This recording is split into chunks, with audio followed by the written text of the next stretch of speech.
Seja muito bem-vindo a mais um Radcast, um podcast feito por artistas para artistas, onde discutimos sobre a arte, o universo e tudo mais. No episódio de hoje, vamos conversar um pouco com Amanda Duarte e Gustavo Lima, ilustradores e fundadores do Mad Bug Creations. Eu sou Júlio de Carvalho. Eu sou a Amanda Duarte. Eu sou o Gus Lima, chefe da Amanda. Começou já. CEO da Mad Bug. Bem-vindos ao podcast. Agradeço a presença de vocês aqui. Obrigado por separar um tempo. Tava com saudade de falar com vocês já há quase 20 anos, gente, que a gente não se fala.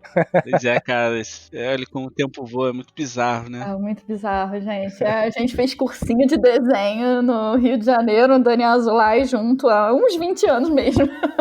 Nossa, 20 anos, cara, Daniel Azulay. Saudade. Daniel Azulay, saudades. Aliás, né, meus pêsames aí pra ele que faleceu esse ano, mas deixou a marca aí em todos os lugares. E é verdade, né? Pô. Conheci o Daniel, né? Eu conheci o Daniel e, cara, faz falta realmente. Faz falta. Não, E o que ele criou, assim, a gente fica zoando, né, escolinha de arte e tal, mas, pô, mudou a vida de muita gente, assim. Muitos de nós que fizeram o curso na época trabalham com isso hoje, Pois né? é. Sim. Muito legal. Então. O Igor fez curso com a gente, né? O Igor trabalha, a gente. Uhum. E eu não sei se o Fred ainda trabalha. O Fred, que era da nossa turma, eu acho que ele trabalhava. Eu acho que o Fred chegou a ter um curso. Eu acho que ele abriu um restaurante.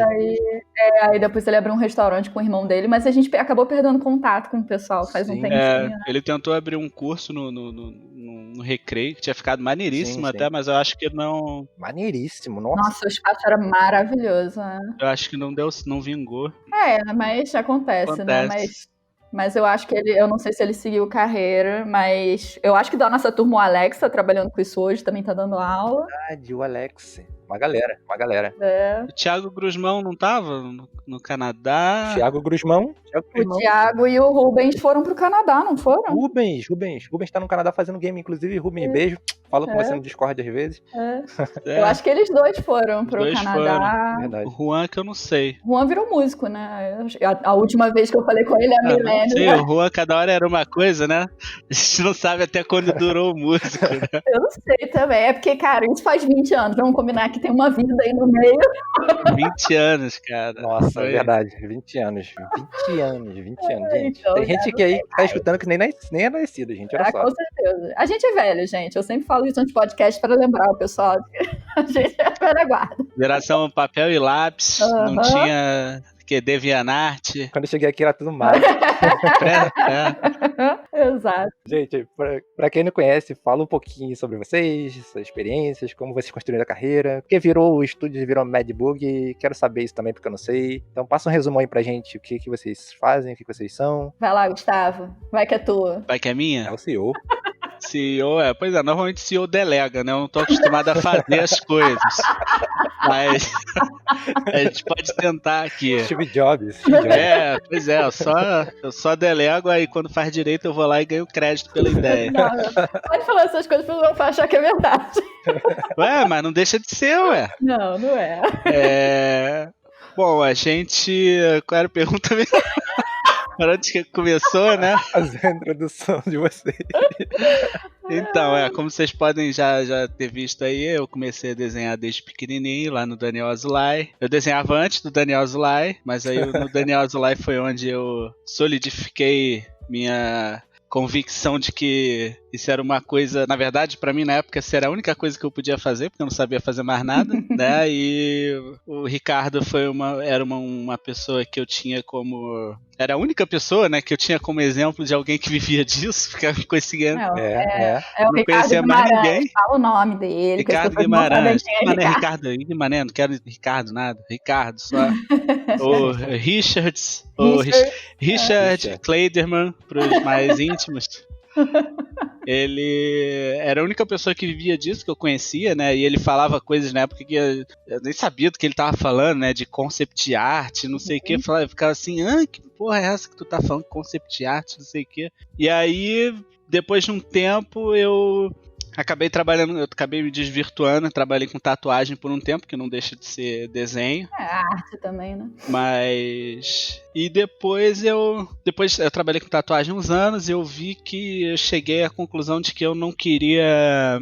Que eu não via, assim, um futuro a longo prazo, assim, não que não tenho nada contra, assim, mas eu via colegas assim de trabalho com 50 anos na época já estavam se aposentando por causa de coluna, problema disso, daquilo, e tinha que recomeçar alguma coisa do zero, sabe? E aí eu ficava assim, eu não vejo muita praticidade nisso, né? E eu pensei em trocar, e aí eu acabei voltando eu fui pro 3D, depois eu voltei vi que também o 3D era uma coisa que eu curtia, mas no final eu falei, não, eu gosto mesmo de desenhar, e aí acabei voltando pro desenho, e trabalhei numa produtora um tempo, e foi quando a gente abriu o estúdio. Eu vou deixar a Amanda falar um pouco, porque ela vai parar no mesmo ponto da história que eu parei. Pois né? Foi quando a gente começou a Limetown em 2011. 2011. Isso aí. A gente se conheceu no curso lá do Daniel Azulay, mas eu antes, porque eu entrei na turma de vocês já estavam estudando juntos há muito tempo, né? Eu cheguei mais tarde. Eu já trabalhava com publicidade, mas foi na época que teve uma crise de 2008 bizarra. E aí todo mundo foi mandado embora, não tinha nenhuma agência contratando. Eu falei, vou dar aquele melhorado no currículo, e aí eu entrei num curso de pintura digital, que eu nem sabia que existia, né, e aí uma vez eu fui lá visitar o curso, né, do Daniel Azulay lá, que era perto da minha casa, e aí conversei com o Ricardo, e aí ele tinha acabado de abrir essa turma, né, ele e o Marcelo, que era o dono do curso, acho que foi a única filial do Daniel Azulay que teve aula de pintura digital, assim, eles foram bem pioneiros nisso lá no Rio. Sim. Era a franquia que tinha bastante coisa para adulto, né, porque eu acho que todas as outras filiais do Daniel Azulay eram mais focadas em criança. Infantil. Uma para criança, né? E lá tinha também, mas aí tinha modelo vivo, tinha pintura a óleo, tinha aquele negócio de preparar para o vestibular, como é que era? PH, isso. Isso. E aí, e foi lá nesse curso de pintura digital que eu conheci o Gustavo, conheci o Júlio, todo mundo, e aí, justamente assim, eu tinha ido aprender pintura digital meio que pra reforçar o currículo, e no final das contas eu aprendi pintura digital pra substituir a minha carreira. Eu falei, é isso que eu quero fazer, eu nem sabia que isso existia. E aí, na época, eu já mexia bastante em Photoshop, que eu já trabalhava com esse software na agência, mas então eu me familiarizei muito rápido com a pintura. E o Gustavo já desenhava pra caramba, mas não pintava, então foi meio que uma coisa meio natural de eu começar a pegar os desenhos dele pra pintar, né? Tipo, porque eu queria meio que focar nisso mesmo, de colorizar a coisa, eu não tinha muito interesse, assim, em desenhar mesmo, né? Aprender figura humana, eu tinha preguiça e tal. O que veio a ser um arrependimento muito grande.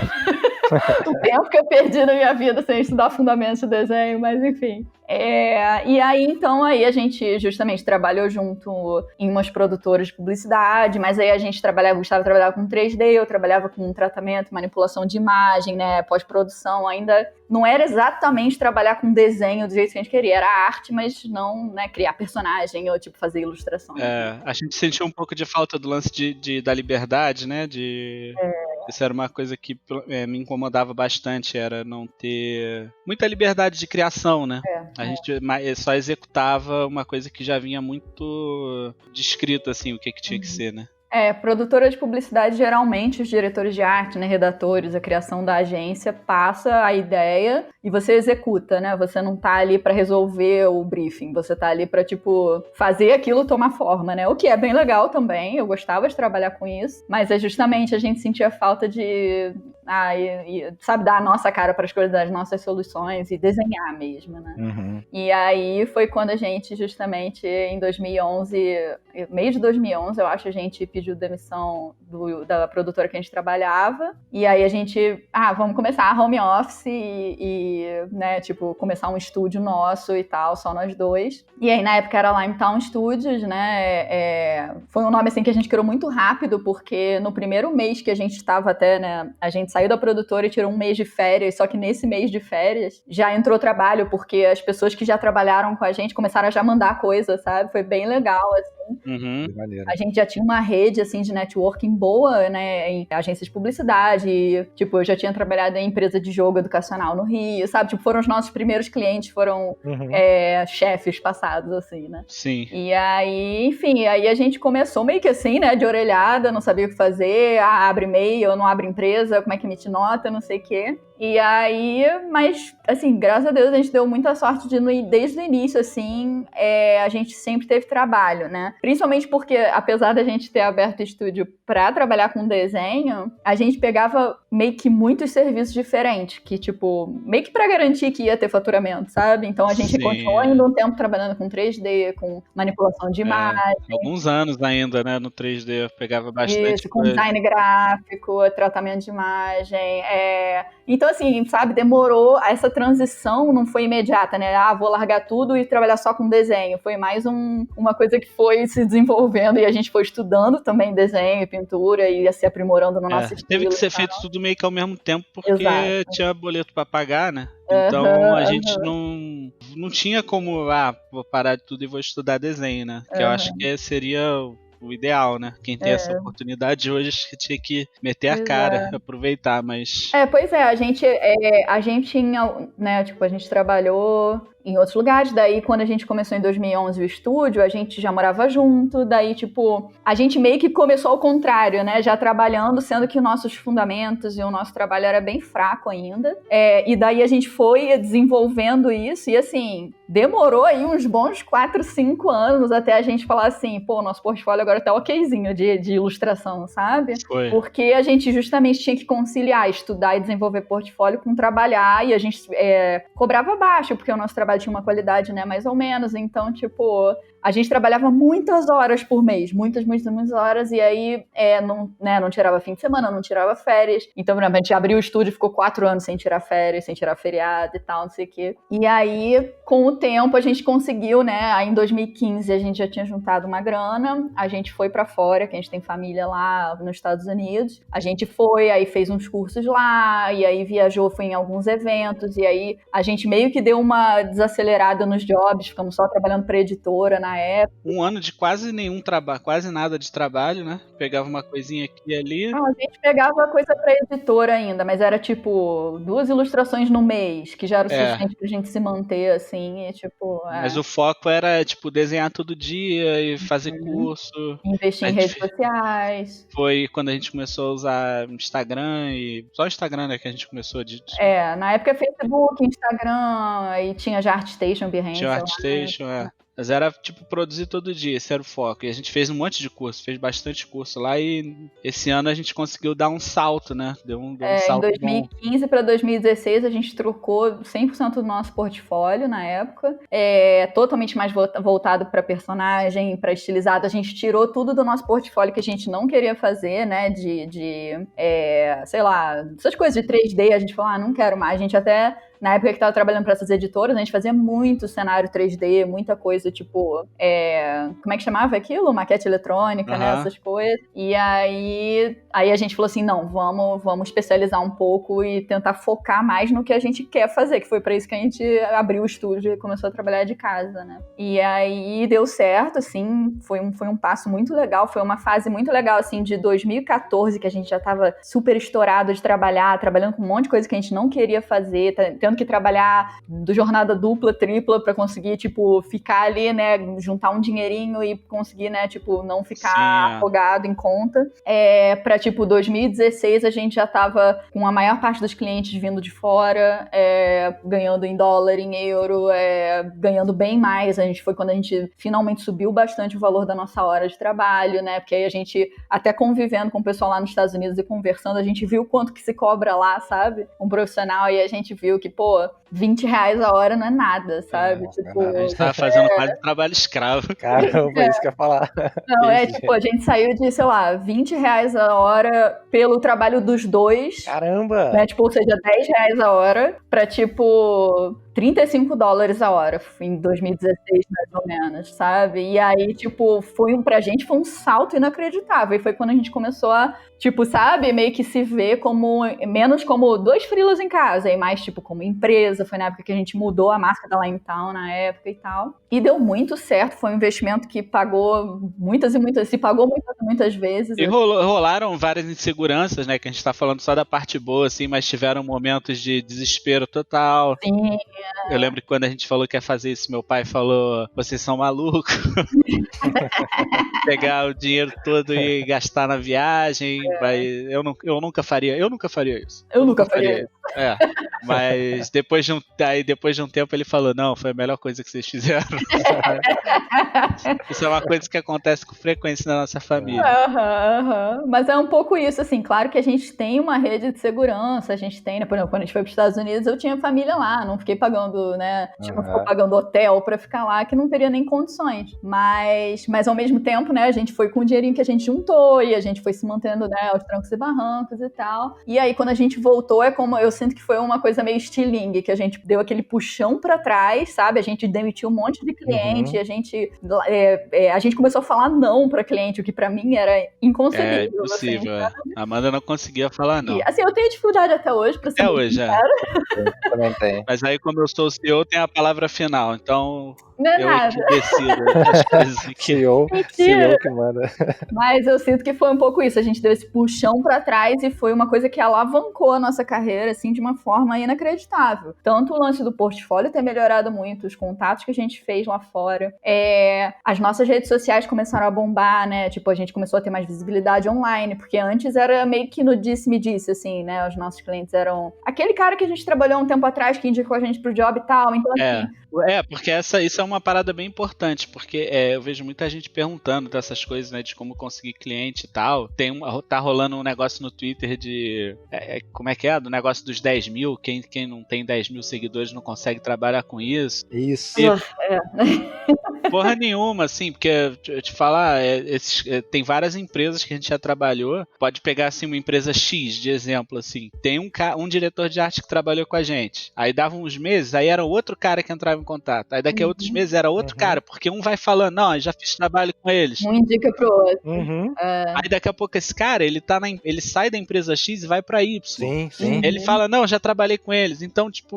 Isso não tem nada a ver de seguidor, sabe? Mas se o trabalho for bom, não interessa. É óbvio assim, né? A gente não vai descartar aqui. É claro que quanto mais visibilidade online você tiver, melhor. Sim. Mas, na verdade, antes da gente ter essa visibilidade online, a gente não tinha nem 1000 seguidores no Instagram da vida, nem no Facebook. E a gente mandava e-mail para os clientes, e a gente corria atrás, e os clientes chegavam na gente por indicação. Então, assim, né, não caiam nessa armadilha de achar que tem que ter 10 seguidores. Ia nos eventos, né, que a gente conheceu bastante gente também... presencialmente, né? Isso. E antes de existir, tipo, Unhide, Utopia, tinha uns encontros no Rio, tipo, acho que era Feijão Ilustrado. Nossa, Amanda desenterrou. Sabe, rabisco na mesa, sabe? Tipo, era um lugar que você ia conhecer gente, né? E, tipo, trocar ideia e mostrar o seu trabalho. Então, assim, é menos, tipo, ser famosinho na internet e mais colocar o seu trabalho à vista das pessoas certas, sabe?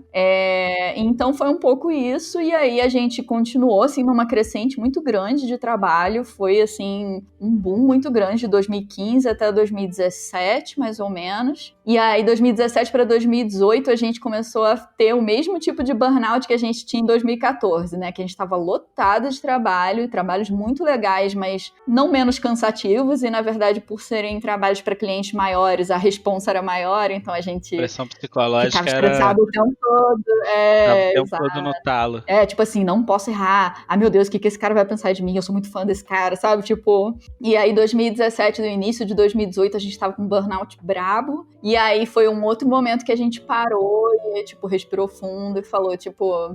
não, a gente precisa se reinventar um pouco aí, porque tá ficando cansativo isso, né? Tudo que a gente faz, a gente fica assim... Eu me vejo fazendo isso a longo prazo, sabe?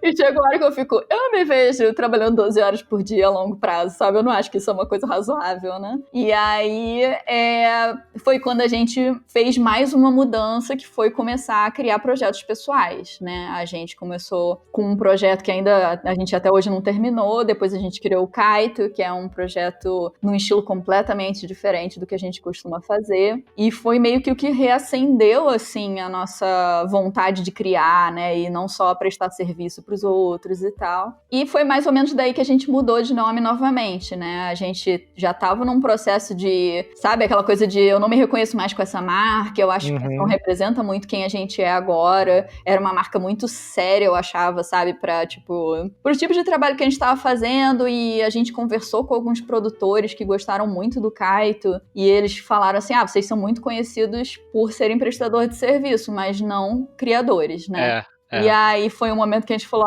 será que a gente muda? Aí a gente falou assim, vamos fazer rebranding de novo, mudar a marca de novo, né? Mas aí no final das contas, depois de muita conversa e, né, a gente tentou registrar o nome no INPE, não deu certo, aí a gente ficou, cara, em vez de ficar, sabe, comendo pelas beiradas e dando muito a volta, vamos mudar de uma vez, criar um nome, vamos criar um nome novo que a gente se identifique 100% e tem a ver com a nossa personalidade como criador e como, né, prestador de serviço, que a gente cria coisas fofinhas e bonitinhas e, tipo, né, coloridas, sabe? Não é uma marca, nunca deveria ter sido uma marca muito, como fala, corporativa, sabe? Ser mais... Não sei outra palavra também. Mas eu tava procurando corporativo, mais lúdica, descontraída, né? Exato. E aí a gente chegou no Mad Bug, que Bug é o nosso doguinho, é o nosso Pomerânia, super fofo, mas que é super bravinho. Tá sempre nervoso. Então, late muito, então a gente, né, não vai ser só Bug, né, vai ser Mad Bug. E a gente mudou de estúdios para Creations, né, a gente agora é, tipo, pra focar mais na parte de criação, sem abrir mão da prestação de serviço, mas... Agora a gente divide o nosso tempo, né? Entre trabalho para cliente e o tempo que a gente investe nas nossas coisas. Assim. E a gente tenta ficar mais tempo na nossa... A ideia, no início, às vezes a gente falha, mas a ideia no início era ficar mais tempo em projeto do que em trabalho para cliente. Mas isso oscila. Assim, a gente aos poucos vai conseguir. A gente vai conseguir fazendo, assim. É porque a verdade, eu gosto ainda de prestar serviço. Eu adoro, assim, os clientes que a gente tem. Aí chegou num ponto que a gente tá com clientes muito bons e, sabe, eu não é uma coisa que eu gostaria de deixar de fazer, mas se eu fosse escolher, assim, eu balancearia mais pro lance de vamos criar coisas autorais e botar no mundo, sabe? Tipo... sem dúvida. Nesse ponto eu até discordo um pouco da Amanda, porque o Gustavo quer largar tudo. Se tivesse como, eu largava 100% de trabalho de cliente.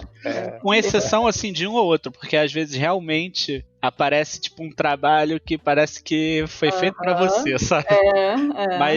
Mas é raro, assim. No geral, são coisas... Assim, não falo que são trabalhos chatos, assim, se eu comparar com o que a gente fazia 5 anos atrás... Eu fico até pasmo, assim, que eu aguentei fazer aquilo por tanto tempo. Mas eu prefiro bem mais criar as nossas coisas e ficar pensando e escrevendo e desenvolvendo e desenhando, assim, bem livre, assim, do que, sei lá, qualquer tipo de trabalho de cliente, né? Com raras exceções. Eu também tô tentando nessa meta aí de ficar menos tempo em trabalho de cliente e mais no meu trabalho. Eu vou te mandar um livro, Gustavo, que é Trabalhe 4 horas por semana. Aí sim.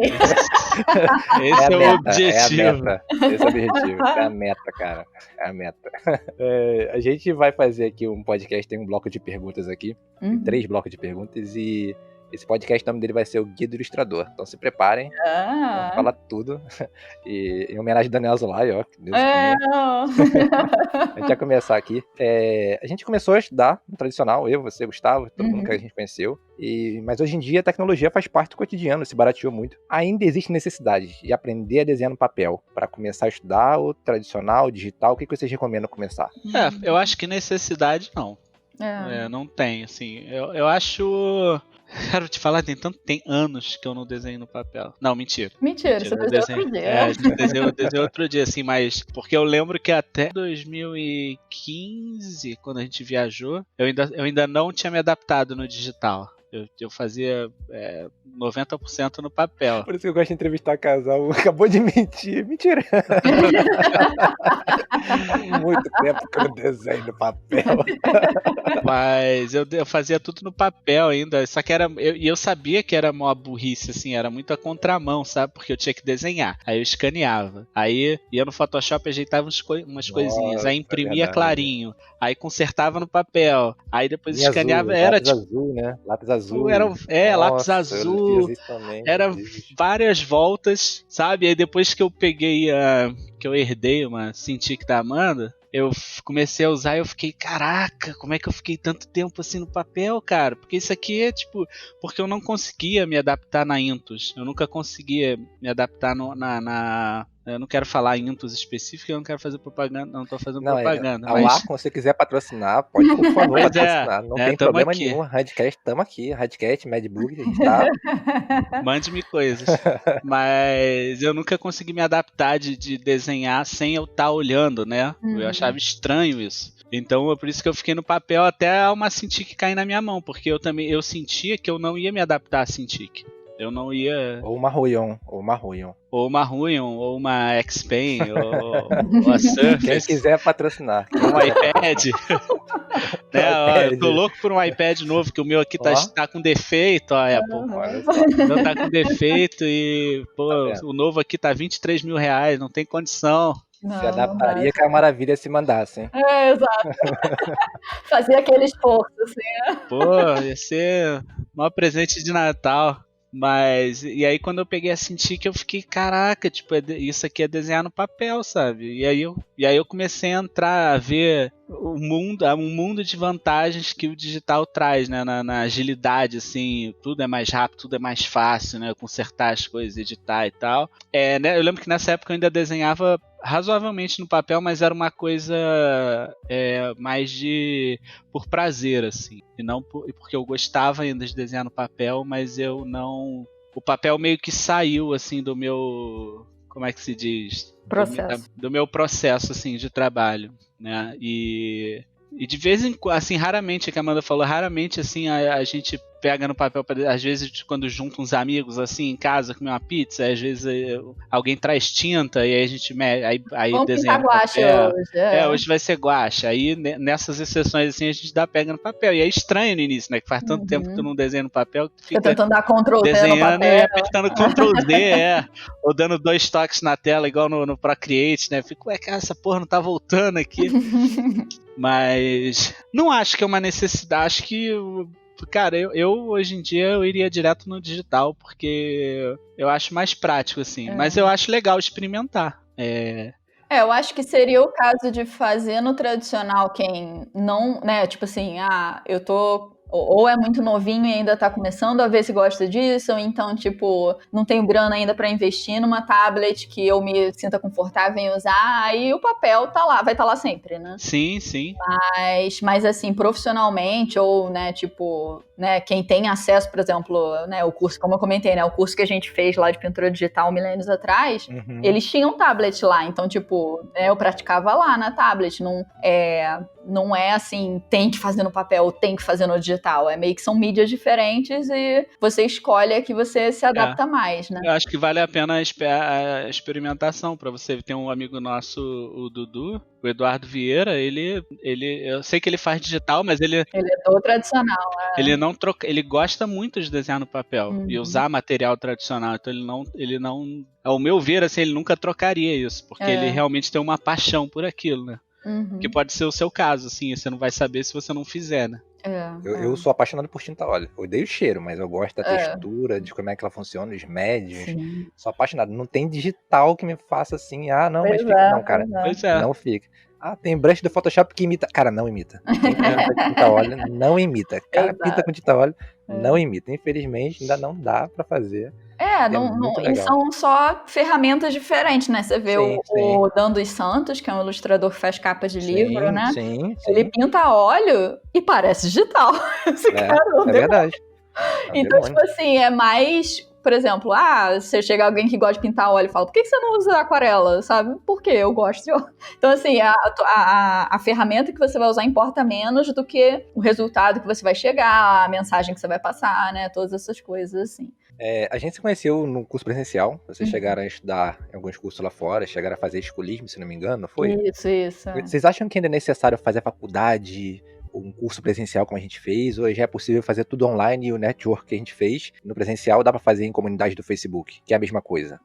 Dá pra trocar já pra tudo online? Olha, eu particularmente acho que essa pergunta tem muitas camadas, né? Mas eu particularmente acho que sim, você consegue trocar tudo pra online, né? Tipo, você tem redes sociais para fazer networking, você tem cursos online maravilhosos para fazer, mas existe um aspecto social, assim, de você estar imerso em algo presencial que o online não supre, assim, né? Por mais, por exemplo, eu dou aula na Revo, né, de pintura digital. Eu faço live uma vez por semana com meus alunos. A gente troca, a gente conversa, né? É uma coisa bem mais pessoal do que só gravar feedback e entregar e tal. Mas não é a mesma coisa de estar junto da pessoa, de você ter aquela hora reservada só para isso, sem distração e tal. Eu acho que, a não ser que inventem hologramas e, enfim, né, tipo teletransporte e tal, isso vai sempre faltar no online, né? Essa coisa de... E fora, assim, que tem gente que... Eu até acho que eu sou menos isso, mas tem gente que sente essa necessidade de estar com outras pessoas no ambiente criativo, sabe? Tipo, eu não vejo desvantagens, sabe? Tipo, em termos, né, de presencial versus online, né? Cada um tem seus prós e contras, mas se você for levar em consideração, por exemplo, aqui no Brasil a gente não tem uma faculdade de ilustração comercial. A gente tem belas artes, a gente tem 3D para animação, mas ilustração comercial do tipo, vamos aprender qual é a diferença de editorial para ilustração de jogo, para criar personagem preparado para o 3D, sabe? Tipo, essas coisas que se tem no exterior, sabe? A gente não tem aqui, então... Né? A não ser que você faça uma faculdade pública, uma faculdade particular, você vai torrar uma grana que não vai te preparar para um mercado, né? Você não vai sair de uma faculdade hábil para um mercado, para ser ilustrador, né? Em compensação, sabe? Por isso que eu falo que tem várias camadas. Em compensação, a minha época, por exemplo, eu fiz faculdade de publicidade, comunicação social e eu me formei, né? 4 anos. Como eu falei, assim, eu não aprendi Photoshop na minha faculdade, sabe? Tipo, eu tive algumas aulas de marketing, algumas aulas de redação e tal, mas eu tive aulas que pra mim foram insubstituíveis, que me ajudaram a me construir como pessoa, tá? Tipo, filosofia, sociologia, antropologia, sabe? Tipo, eu tive aulas que foram além do prático e que são bem mais acadêmicas, mas que te fazem pensar, sabe? Que pra mim foram extremamente valiosas, sabe? Tipo... pro meu desenvolvimento pessoal mesmo, tá? Menos carreira e mais, assim, tipo, eu entrei na faculdade uma pessoa e eu saí outra, sabe? Então, assim, é difícil dizer, faz faculdade ou não. Muita gente pergunta isso pra gente. Vai da questão de cada um, assim, sabe? Eu não tenho como dizer o que é melhor, né? Tipo, tem gente que sai da escola, do ensino médio, ainda muito imaturo. Aí vai querer entrar no mercado de trabalho fazendo freela. Sabe, vai dar ruim. São pessoas que não sabem o que é ter comprometimento, não sabem lidar e trabalhar em equipe com outras pessoas. Sabe, é meio complicado também você viver numa bolha e só conhecer aquilo, né? Então, eu não sei, eu não tenho uma resposta para isso. Basicamente, você tem que ver o que tá nos seus planos, né? Se, por exemplo, se a sua dúvida eu quero trabalhar com ilustração, vou gastar não sei quantos mil, né, dezenas de milhares de reais para fazer uma faculdade que não tem nada a ver, ou fazer um curso online, sabe? Tipo, às vezes isso vai pesar mais do que, vou fazer amigos na faculdade. Sim. Mas, em compensação, os amigos que você faz na faculdade podem ser futuras pessoas que vão te contratar, como é o meu caso, né? Tem gente que se formou em publicidade, tá em agência e já passou job pra gente de ilustração. Então, sabe? É muito difícil. Já que a Amanda não ajudou muito vocês nessa dela, eu vou ser mais direto, mas não faço faculdade. Para, não fala isso. Não, tô brincando. Assim, eu tô falando isso porque eu não fiz faculdade. Você fez várias faculdades. Eu fiz várias, mas eu não conseguia. Aquele ambiente não era pra mim. Eu não conseguia. Eu achava que eu tava perdendo tempo. O tempo todo que eu tava lá, porque eu tava estudando um monte de coisa inútil que eu não ia usar, porque eu meio que já sabia o que eu queria fazer. Sei, alguma coisa por aí. Hoje, hoje, assim, se eu fosse fazer faculdade hoje, não faço faculdade, faz curso. Se você vai trabalhar com desenho, faz curso online. Que você vai ficar bom rápido e você vai fazer cursos com profissionais que atuam na área e que são pessoas que depois vão te passar trabalho, pode ser que te passe trabalho. O pessoal que vai fazer curso com você, você vai já ter um networking, você já vai ter um grupo de amigos que também podem te indicar para outras coisas. Sim. Em relação ao lance do presencial, eu acho que o online tem uma grande... Eu acho que o online nunca vai se igualar ao lance do presencial. Tipo assim, eu digo, esses eventos assim que você vai, você pode, no online você pode ter uma troca de informação com pessoas, assim.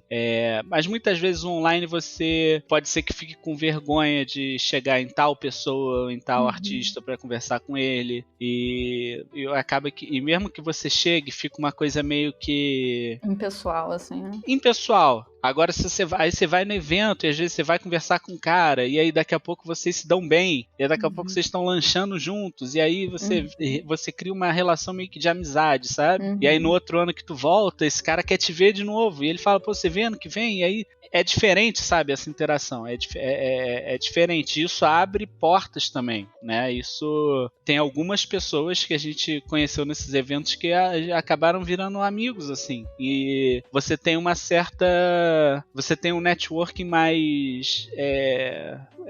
como é que se fala? É um networking menos profissional e mais isso, amizade. É diferenciado. E aí você tem mais abertura para poder trocar ideias sobre certas coisas, ou fazer trabalho juntos, ou chamar, tipo, imagina, chamar um artista que você admira pra caramba pra te ajudar num projeto, sabe? Pô, eu tô com essa ideia aqui, mas tipo assim, eu não faço cenário, mas é o que você faz aqui, porque você não quer fazer esse cenário aqui não? E aí o cara chega e fala, não, vou fazer, pô, vai ficar foda e tal, não sei o que. Isso eu acho que é mais difícil de conseguir isso no online, de você ter de você transformar mensagem, que é uma coisa muito impessoal, numa sei lá, numa amizade, ou num, como é que é? Assim, não é impossível.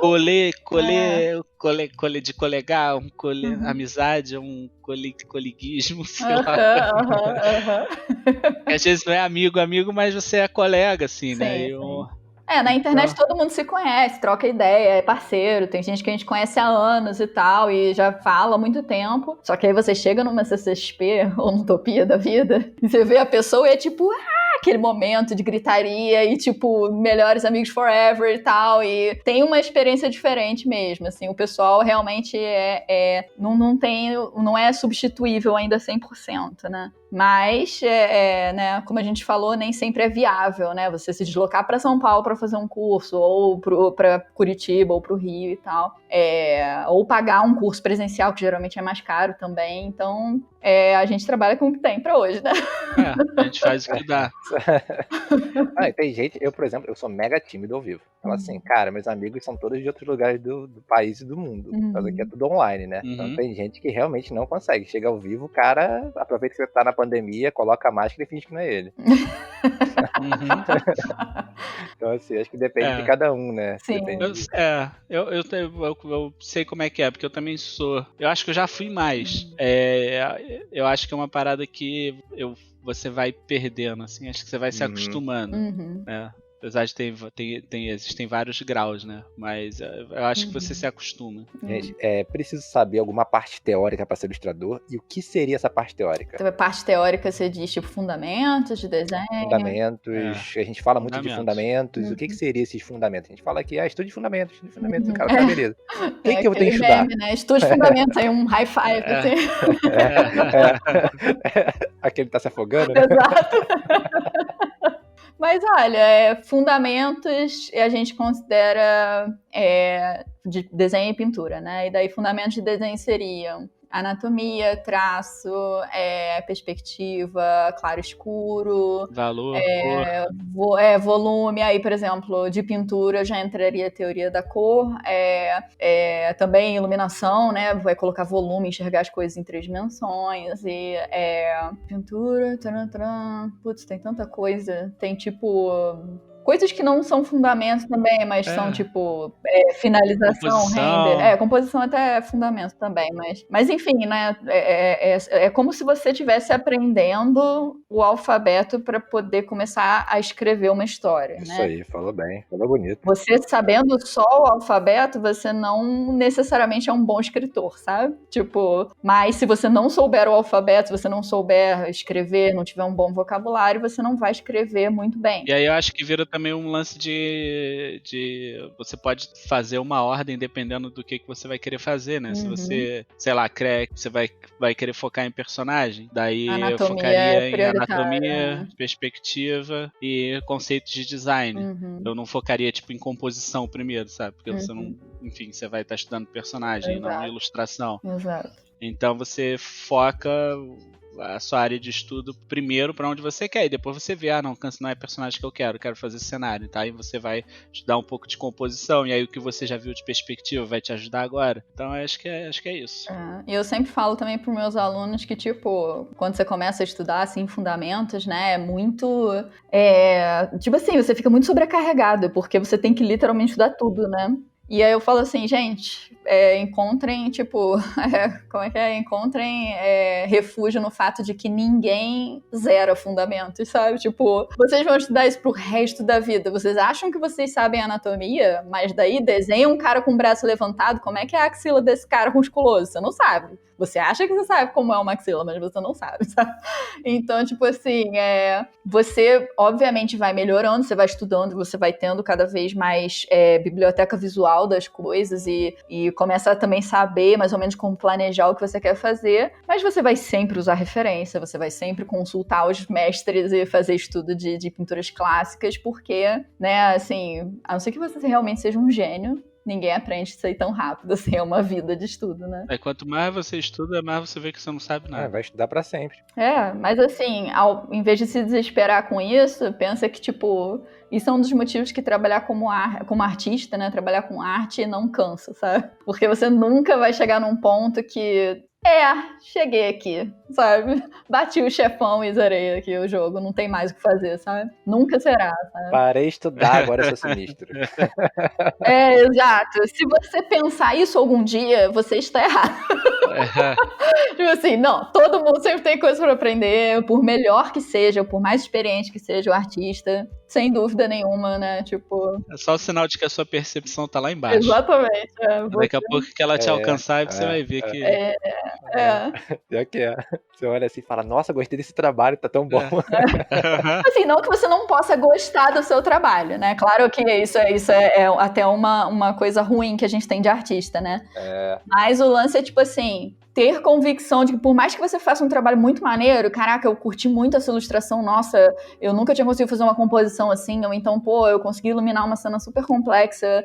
Claro, você tem que celebrar suas vitórias, sabe? Tipo, e saber que você tá mais longe agora do que você tava um tempo atrás. Mas também saber que tem muito que aprender, muito, muito mesmo, né? Tipo, não tem como você saber tudo, né? E isso é maravilhoso, isso não é ruim, né? Isso você fica se reinventando o tempo todo e redescobrindo coisas que você gosta, ou então, tipo, coisas que você gostava e agora hoje em dia você acha, não é bem isso, sabe? Tipo, meio que a nossa arte meio que muda de acordo com o que a gente muda também, que a gente cresce e a gente aprende e tem nossas experiências e tal. Então isso é uma dos aspectos que eu acho mais legal de ser ilustrador, assim, né? Então, assim, fica tranquilo, você não sabe nada mesmo e nem a gente. Mas a gente vai continuar tentando, é isso aí. Qual foi o método de estudar, a técnica de estudo que vocês acham que ajudaram vocês a evoluir mais? E existe algo que vocês faziam e que hoje em dia vocês acham que pode adaptar para melhor resultado? O que vocês faziam de errado, que vocês podem melhorar hoje ou vocês já estão melhorando? Quer responder essa? Começa aí, Amanda, eu tô pensando. O meu caso, eu até já comentei aqui meio que rapidinho, mas foi o lance de que quando eu comecei a aprender a estudar arte mesmo, eu não desenhava desde que era criança, né? Eu não tive esse hábito de... Né? Na verdade, toda criança desenha e daí algumas param, né? Eu fui desde que parei. E eu voltei a estudar arte com 20 anos já, né? Eu já estava quase me formando, já tinha trabalhado em agências e tal. E aí eu entrei numa dessa de, eu não sei desenhar, eu vou tapar esse buraco com pintura, sabe? E daí eu passei muito, muito, muito tempo do tipo, eu vou estudar pintura. Mas, tipo, sem estudar desenho. Mas como é que você vai pintar um corpo humano se você não sabe anatomia, sabe? Tipo, então, aí eu comecei a ver que todas as coisas que eu não tava conseguindo fazer, de iluminação, né? Por que eu não consigo fazer uma luz tão maneira quanto esse cara aqui? Ou, tipo, como é que essa pessoa criou essa paleta de cor, sabe? De onde veio isso? É porque eu não tinha fundamento, sabe? De desenho, especificamente. E aí você vê que as coisas não são tão separadas assim, né? Tipo, não é desenho e pintura pintura. Tipo, você tem que ter noção, até, tipo, né, eu e o Gustavo, a gente conversa de vez em quando, tipo, pra você desenhar, você tem que conseguir enxergar a figura em 3 dimensões, senão você não vai conseguir fazer uma estrutura simétrica, a não ser que o personagem esteja de frente, sabe? Então, tipo, você não consegue distinguir tanto o que é fundamento de um e de outro. O certo é você meio que saber tudo e aplicar pro que você quer, mesmo que você no final seja colorista mesmo. Você tem que saber perspectiva, você tem que saber anatomia, você tem que saber claro e escuro, sabe? Tipo, essas coisas, você não tem como escapar. A gente, às vezes, fica fugindo disso, e aí, quando a gente vê, a gente perdeu um tempão pra, no final das contas, começar do zero e começar a estudar de novo, sabe? Então, não fujam de fundamentos. Isso aí que a Amanda falou, eu também falo a mesma coisa. Pois é. Porque o lance de... Eu sempre tive preguiça de pintar, mas de uns tempos pra cá, de vez em quando, não é que eu comecei a aprender, né? Eu comecei a fazer um pouco, porque isso começou a me ajudar a ver a figura de uma forma mais tridimensional. Eu consegui ver a facilidade de ter um pouquinho da parte de pintura. Não necessariamente não o render que a Amanda faz, porque eu não tenho a menor condição de fazer isso. Não, mas render não é fundamento de pintura, né? Tipo, render é acabamento, mas é entender a coisa, né? Entender, isso é uma coisa bem importante, assim. E o lance de não pular etapa, que eu acho que é uma coisa importante, que eu fiz muito isso durante o curso do Ricardo. Pulava etapa em toda oportunidade que dava, que ele mandava eu desenhar um esqueleto, ele voltava na minha mesa, eu tava fazendo Goku, sabe? Eu não tinha paciência e maturidade. Achei que era só eu. Mas eu não tinha, eu não conseguia. Eu falei, eu não queria. Eu quero fazer que esqueleto o quê, Ricardo? Eu quero fazer um negócio maneiro aqui, eu quero fazer o Goku. Acho que eu fiquei 2 meses no esqueleto. Pois é, então, era muito esqueleto, eu não tinha maturidade pra entender a importância disso, né? Não tinha paciência, eu queria fazer outras coisas. Então, o curso do Ricardo inteiro, os anos que eu fiz, foi sempre assim. E hoje em dia eu fico assim, caraca, quanto tempo eu desperdicei se eu tivesse focado lá. Eu tenho essa mesma sensação. Se eu tivesse focado, eu estaria em outro lugar hoje, sabe? Mas, enfim, não foi assim que aconteceu, a gente tem que viver com as consequências, mas tentar não ser muito apressado, assim, sabe? Porque as coisas vão acontecendo, assim. Dá tempo ao tempo de você aprender as coisas, mas assim, a gente também sabe que é difícil, por exemplo, né? Eu tenho que estudar rosto aqui, vou fazer 1000 cabecinhas, vou pegar o livro do Andrew Loomis lá, de cabeça e mão, e reproduzir todos os desenhos, tentar aprender a estrutura. Isso é chato pra fazer a longo prazo. Então você intercala com coisas que você acha interessante, ou então traz isso pra algum, por exemplo, quando eu comecei a estudar anatomia de rosto, tipo, estrutura de rosto, do Loomis mesmo, né? Aquela coisa dos planos da face e tal. Foi quando eu comecei, lá em 2015, 2016, também a fazer um monte de retratinho, sabe? Tipo, porque... Tipo, não era só o desenho, eu tinha uma peça finalizada, bonitinha, que eu praticava cor e pintar cabelo, mas no fundo era pra eu estudar um monte de tipos de rosto diferentes, sabe? Tipo, ângulos diferentes e tal. Então eu meio que conseguia associar uma coisa com a outra, mas tem hora que você vai ter que sentar a bunda e desenhar 25 mil mãos, sabe? Tipo, não tem jeito. Então assim, a gente tenta tapear, bota a mão no bolso, né? Tipo, cobre um olho com o cabelo, bota o pé atrás da grama, né? Tipo, mas assim, tem hora que né, você não vai conseguir correr disso muito tempo, assim, né? Então... A Amanda acabou de desvendar meus segredos, então. É o segredo de todos nós, viu?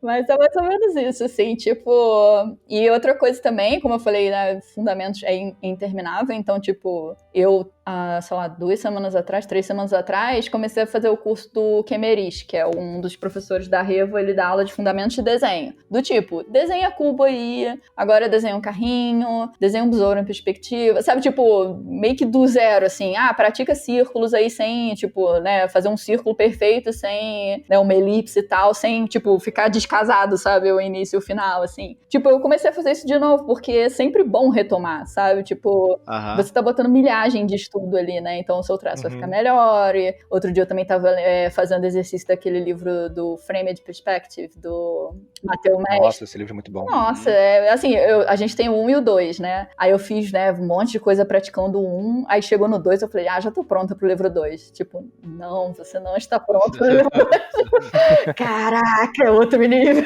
Eu falei assim, eu achei que eu sabia que era perspectiva, mas eu não sei. Então, assim, é bom sempre retomar, voltar às bases, assim, tipo... Enfim, né? E também tentar encontrar prazer nisso, assim, de estudar, né? Não é fácil. Criar o hábito de estudar coisas que não são tão necessariamente tão interessantes assim, né? Mas é isso, assim, faz parte.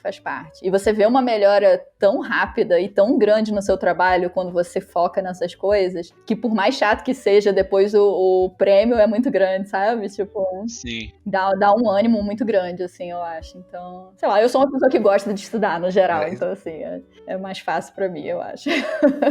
Isso que você falou de você ver a melhora é engraçado porque eu lembro quando eu tava estudando anatomia, eu fui estudar quando eu tava na faculdade já, eu peguei um livro do Bridgman pra estudar. Clássico. Que o Ricardo tinha me recomendado, sim. Aí eu peguei o livro do Bridgman e eu estudei o livro todo. Peguei um livrinho pequenininho também. Eu acho que a gente tem esse livro aqui. Eu tava tentando fazer uma cópia. Eu tava tentando fazer uma cópia do Frazetta. E eu não consegui. Eu estudei o livro todo, fiquei uns 2, 3 meses estudando. Foi o Fred que me ajudou até, se não me engano. E quando eu tentei de novo, cara, eu fiz sozinho, assim, sem ajuda de ninguém. Eu fiquei, cara, como assim? Internalizou aquilo e eu fiquei, cara, era isso que eu precisava. Eu precisava estudar anatomia, porque o Frazetta sabia muito anatomia. O Frazetta é um mestre da anatomia de fantasia. Realmente eu sinto que quando você estuda, mais do que você ter memória muscular, que também é importante, é tipo você conseguir entender o que você tá vendo, sabe? Sim. Tipo, sei lá, quando eu ia às vezes replicar, fazer um estudo de retrato, assim, né? Pegava uma foto e tentava fazer igual do lado. E você não tá efetivamente vendo, sabe? Tipo, se você não sabe o que você tá procurando, sabe? Do tipo, quais são as oclusões e aonde que tem refração subcutânea e quais são as áreas, as zonas de cor do rosto, sabe? Tipo, umas coisas assim que pelo menos assim, se ninguém falou pra você ou se você não leu em algum lugar, você não vai saber que aquilo existe. Mentira. Tem gente que tira muito bem de observação. Eu não sou uma dessas pessoas. Eu, tipo, só consigo ver quando alguém aponta pra mim e fala, olha aqui, ó. Eu falo, entendi. Mas enfim, pra mim é um pouco isso também, de você melhorar sua observação, assim, sabe? Tipo, e aí você junta isso ao fato de que você tá treinando a mão e juntando milhagem, né? E memória muscular de traço e tal, que tudo isso ajuda. Sim, né? sim. Mas também é aquela coisa, não é só ler o livro, não é só assistir o tutorial. Sim, por favor. Sim, por favor. Pois é, eu queria ter isso aí, eu não tenho foco de ler e estudar as coisas. Eu só consigo estudar através de memória muscular, mas isso vai mudar. Mas é um jeito de estudar. Eu fiz aula com o Lucas Parolin também um tempo, e aí ele perguntava assim, no primeiro dia de aula, você se considera uma pessoa mais teórica ou mais prática? Aí eu fiquei assim, como assim? Aí ele falou, tipo, você é aquela pessoa que estuda e planeja cada centímetro da ilustração e daí e pensa tudo antes de botar uma linha no papel, ou você é o cara que sai no estilo Rambo, como o Gustavo fala, tipo, sai fazendo 1 milhão de desenhos, sabe? Nossa. E aí, tipo, a gente descobriu nesse caso que eu sou o tipo mais teórico e o Gustavo é o tipo mais prático, mas a gente tá tentando não ser extremos, sabe? A gente tá tentando, tipo, chegar no meio termo. Equilibrar um pouco, Exato, porque, tipo, pro Gustavo, por exemplo, planejar um pouco mais o que ele vai fazer antes dele fazer, e eu, pra não ter tanto medo de botar a linha no papel, sabe? Tipo, que eu fico tanto, meu Deus, tem que ser perfeito, e aí acaba travando também, sabe? Então, nem um extremo, nem outro. Não, o extremo é ruim. Eu já cheguei ao ponto de não começar trabalho sem nem pegar referência, pegando jeito, falando, cara... Aí você perde mó tempão e fala assim, o torso tá ao contrário. Não, perde mó tempão procurando referência, cara, e aí você percebe assim, cara, olha só, o tempo que eu tô perdendo aqui, eu teria que ter perdido antes, entendeu? Planejamento. Eu agora planejo mais 3 horas, 4 horas pegando referência. Depois eu não pego mais nada. Não, mas faz uma diferença, porque o tempo que você, entre aspas, perde pegando referência, você ganha não tendo que refazer um monte de besteira que você fez no desenho. E outra coisa que acontece quando você pega referência, você define, eu falo que é uma coisa que é ser o seu próprio art director. Você define onde você vai. Porque quando você não pega referência, você vai igual um louco, você acaba pegando ideias no meio do caminho, aparece no Google, no Pinterest, coisas loucas, você coloca no seu trabalho e quando vê o trabalho é uma salada de fruta. Totalmente louco, assim. Você fica sem foco e fala, mas pô, não era isso que eu queria. Nossa, então com o cliente, então nem é pior tem como ainda. fazer isso com o cliente, porque não tem como chegar no final do prazo e tipo, não era nada disso, então não deu, gente, foi mal, sabe? Gente, como desenvolver um portfólio? Tem desenvolvendo e colocando trabalhos pessoais, ver que vai colocando, como é que vocês fazem isso? Olha, tudo depende de qual é o seu objetivo como ilustrador, né? Tipo, se você quer trabalhar para uma empresa X, ter um portfólio que é coerente com o que aquela empresa X produz, por exemplo, né? Você vê o que você quer, o que você acho que o jeito mais fácil, assim, é você ver, sei lá, algum artista que você eu quero fazer tipo o que esse cara que faz. E aí você, sei lá, entra no ArtStation dele e vê como é que é o portfólio dele, sabe? Aí você vê mais ou menos o que você tem que fazer. Não em termos de copiar o estilo do cara, mas mais não copiar, mas esse é o isso. nível que estão contratando. É esse tipo de trabalho, é esse tipo de estilização que esses caras tipo assim, eu quero trabalhar com criação de personagem. O que um character design tem no portfólio? Deixa eu ver aqui. Tá. Então tem um giro, tem um turnaround, tem várias expressões, tem poses. Então é legal ter isso, não ter só um desenho. Enfim. Que vai ser diferente para um cara de cenário. Você vê um pouco assim o que está sendo feito, o que está sendo pedido, né, no mercado, assim, das pessoas que estão atuando agora. É um bom ponto de partida, assim, um norte para você. E não necessariamente você vai saber, né? A gente também a gente acabou caindo para game porque, né, a gente trabalha quase 90% com jogo, né? Mas foi uma coisa que aconteceu naturalmente, a gente não buscou isso necessariamente, assim. Mas a gente já trabalhou para diversas outras áreas e, tipo, a gente nunca chegou a falar assim, vamos fazer um portfólio de jogo, sabe? Tipo, essa conversa a gente nunca conseguiu concluir, assim, né? Se a gente queria limitar algum mercado. Então, o que a gente fez foi, tipo, fazer uma seleção do que a gente tem de melhor para oferecer, com o nosso estilo um pouco mais solidificado, do tipo, é assim que a gente desenha personagem, prop, cenário e tal, e finaliza. Então, assim, não necessariamente tinha um tema, sabe, o nosso portfólio, ou uma empresa em mente que a gente queria trabalhar, mas era uma coletânea de, tipo, as melhores coisas que a gente já produziu até então, mas coisas que a gente quer fazer. Porque tem trabalhos que a gente tem bastante orgulho de ter feito, que eu não quero pegar nunca mais na minha vida. Do tipo, algumas coisas de 3D e tal que a gente fazia, que eu acho que ficou maravilhoso, mas não vou botar no meu portfólio porque eu não quero que isso apareça pra mim, né? Então o portfólio é meio que é o seu cartão de visita, assim, sabe? Do tipo, olha, é isso aqui, quem eu sou e o que eu faço. Se você, tipo, né, a gente tem um conhecido que tem esse problema, ele trabalha com caricatura, mas ele odeia trabalhar com caricatura. Mas o portfólio dele é só caricatura, então a única coisa que aparece pra ele é caricatura, sabe? Caricatura. Então, tipo, assim, fazer um portfólio direcionado, um portfólio que mostre pro cliente que você sabe resolver problemas. Tipo, eu nunca peguei um cliente, como que eu vou ter um portfólio que é comercial? Pega um briefing da internet, um character design challenge da vida, sabe? Alguma coisa que você... vai fazendo, exato, vai montando. Você resolve um projeto, você cria um projeto fantasma, por exemplo, que chama em publicidade, né? Tipo, nenhum cliente contratou pra fazer isso, mas você faz como se fosse pra um cliente. E aí você faz do tipo que isso que o Gustavo falou, por exemplo, você quer mostrar que você sabe trabalhar como character designer, você tem o desenho do personagem, você tem ele em vários ângulos diferentes, você tem várias expressões, você tem ele num setting, sabe? Tipo, variações de roupa, variações de cabelo, enfim, né? E isso nos ArtStation da vida, e Behance e portfólios das pessoas, você descobre o que você precisa ter, né? É bem fácil de achar. Mas é assim que você meio que mostra que, porque, sei lá, a gente às vezes tem que contratar gente e o pessoal manda um portfólio que tem um monte de estudo de modelo vivo. Maravilhoso. Maravilhoso, estudo de modelo vivo, a pessoa realmente tem um domínio de anatomia, não quer dizer nada, entendeu? Tipo, pra mim, se eu tô procurando um character designer, eu não tô vendo o design de personagem, eu não tô vendo a ideia da pessoa, eu tô vendo que ela sabe desenhar a figura humana, sabe? Então, tipo, a não ser que seu objetivo seja, sei lá, ser professor de modelo vivo, você precisa ter mais que isso no seu portfólio, sabe? Sim. Então, como eu lido com críticas negativas no meu portfólio? Alguém pegou, mandei portfólio, tô desenvolvendo portfólio e alguém fez uma crítica negativa. Como lidar com isso? Olha... muda de carreira. Mentira, para, Gustavo!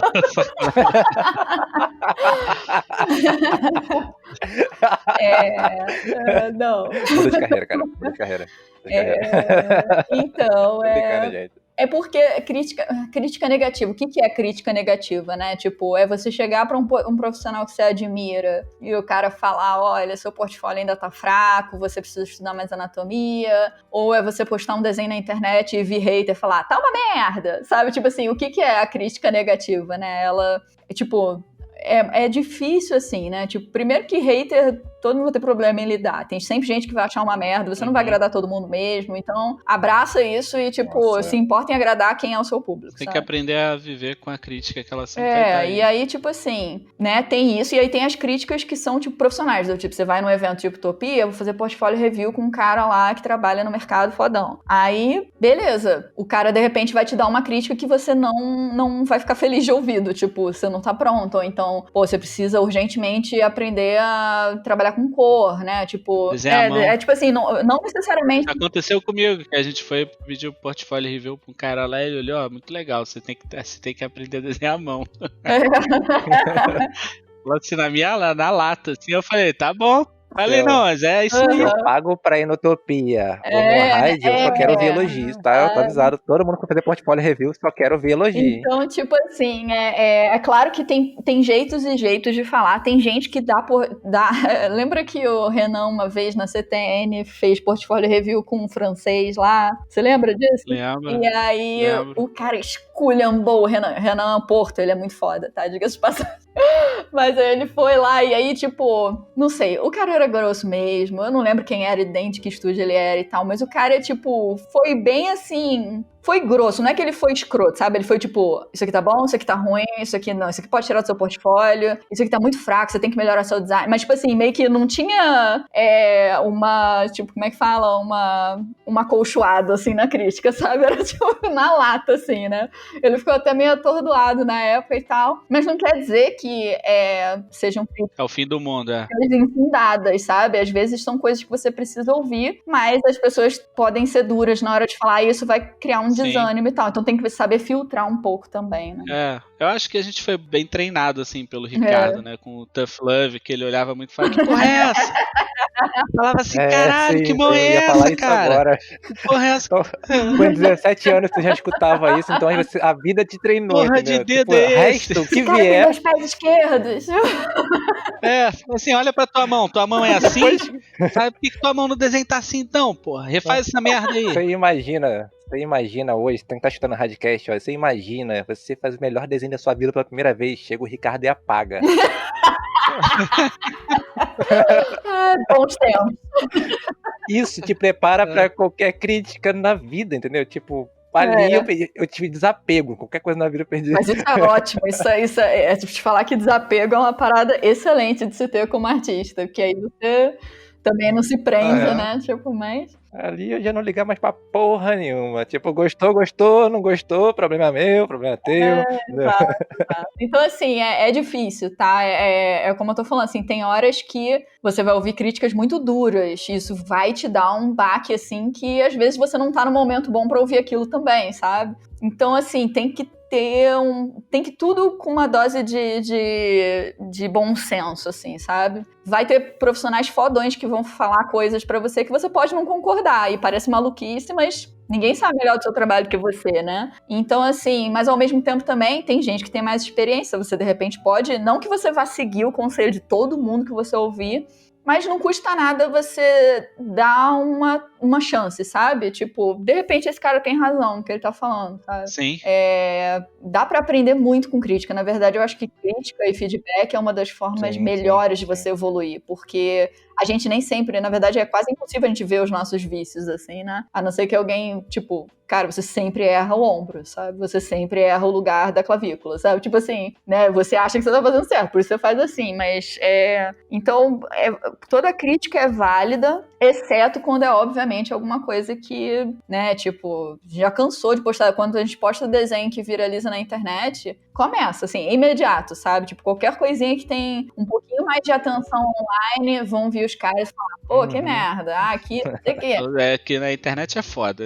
Faz o desenho, tu quer fazer tu quer fazer o Goku e tu bota a roupa dele azul. Não, o Goku não tem roupa azul, isso aí tá uma merda, a roupa dele é laranja. A gente tem, como é o nome daquele artista que fez aquele cara de... Nossa, eu vou esquecer tudo. Do King of Fighter, o cara de boné que você gosta. Ah, sim, o Terry Bogard. Isso, o cara fez um Terry Bogard, mas daí ele tava fazendo todos os personagens do KOF com roupa casual, assim. Ele tava fazendo tipo um redesign mais moderno, né, da galera. Maneiro, e aí ele fez o Terry sem o boné, com uma jaqueta jeans e tal. Caraca, o pessoal... Pô, tinha ficado irado. Nos comentários. Aham. Tipo assim, o Terry sem boné vermelho? Sabe, tipo assim... Sem a jaqueta, sem não sei o quê. Design, cara, desapega dessa porra. Aí o cara foi depois e fez ele com a roupa... Que ele recebeu tanta expressão de saco que ele refez o desenho. Acho que ele até tinha o boné, mas o boné tava virado pra trás, eu acho. Tava maneiro. Ele mudou. Nossa, se eu sou ele, eu fazia ele careca. Sim. Pô, tinha ficado irado o redesign dele. E assim, é fanart, é uma interpretação pessoal sua, não é canon, sabe? Por que as pessoas estão exigindo que você mude o seu design, sabe? As pessoas são chatas mesmo com algumas coisas. E aí você... Por isso que eu tô falando, é muito difícil saber filtrar. Nem sempre a gente tá num momento bom, assim, da nossa vida mesmo. Às vezes a gente tá mais desanimado, tá mais frustrado com o nosso trabalho. E aí vem alguém e pisa em cima e é muito ruim, sabe? Tipo... Mas às vezes, não. Às vezes você tá bem e você sabe separar melhor. Então, assim... Eu acho que, às vezes, por exemplo, eu ter o Gustavo aqui, ter os nossos amigos lá no grupo do Discord, do Facebook, sabe? Pra, tipo, caraca, gente, sabe? Dar aquela desabafada e ter um tipo de suporte emocional que, às vezes, a gente precisa mesmo. Todo mundo precisa, né? Família e tal. Todo mundo passa por um momento... Então, assim, ajuda a lidar. Mais fragilizado, assim, que tu tá... o que eu tô fazendo da minha vida? Eu sou um embuste, eu sou um fracasso. Eu sou uma Isso acontece comigo pelo menos uma vez por mês, eu tenho. Todo mundo tem. Vocês acham assim que aplicar para uma vaga com meu portfólio não casa? Se aplicar para uma vaga com meu portfólio não se aplica, eu vou estar me queimando? Sei que a Two Minds, a Luísa e o Thiago falaram aqui que vocês abriram uma vaga no Twitter e todo mundo começou a postar lá um monte de coisa. Eu queria saber de vocês que contratam gente às vezes, se eu aplicar com o meu portfólio que não se aplica para minha vaga, para a vaga que vocês estão me pedindo, character design eu mando environment. Mas você fazer environment também é só me dar uma oportunidade. Tipo, eu tô me queimando. Não é que você esteja se queimando. Pra quem tá recebendo, pra quem tá do outro lado, assim, imagina a gente que não é, né, nós somos só nós dois e a gente é pequeno no grande esquema das coisas. Toda vez que a gente posta uma vaga, a gente recebe tipo uns 200 portfólios, assim. E eu realmente olho de um em um, sabe? E aí, quando eu vejo que, tipo, 60% são paradas que não tem nada a ver com o que a gente pediu, eu já fico assim, caraca, a pessoa tá de sacanagem, sabe? Tipo, é uma coisa que incomoda do tipo, tá muito claro lá, eu preciso de alguém que faça animação 2D, por que o cara tá me mandando environment, sabe? Tipo... E assim, às vezes a pessoa até fala, não, eu sei que não é o que você tá buscando, mas eu queria mostrar meu trabalho. Mas, tipo, não é meio que o momento certo, sabe? Você pode mostrar o seu portfólio numa hora que eu não esteja inundada de portfólio, por exemplo, pra poder te dar atenção. Eu acho que o que acontece com a maioria das pessoas é que a pessoa que tá olhando vai pular o seu portfólio de cara, eu acho. Porque ela... Você imagina, se isso acontece com a gente, imagina na Blizzard. Abriu uma vaga, 5 mil e-mails. Porra, o cara viu aqui environment aqui, ele vai pular na hora. Ele não vai nem se dar o trabalho. Mas eu falo que assim, não se queima, porque não é uma coisa que, tipo assim, eu tenho uma listinha negra das pessoas que me mandaram os errado, sabe? Não, eu anoto todo mundo aqui, Eu tenho, isso aí. Vamos juntar as duas então, Gustavo. Porra, vai dar... Fica fazendo me perder o meu tempo. É porque, assim, a pessoa não vai lembrar de você. Não, esse cara aí... esse que me mandou aquela vez. Esse cara foi, 3 anos atrás, quando a gente abriu aquela vaga de não sei o quê. Deixa eu abrir o Google Docs aqui. Esse cara foi o que mandou os estudos de modelo vivo. Não, tipo, não acontece assim, não existe, tá? E mesmo que, assim, você mande portfólio e ele tá abaixo do nível que a gente ou o cliente precisa, não existe se queimar mandando portfólio. O seu trabalho é se apresentar para os clientes. O trabalho dos clientes é conhecer artistas novos.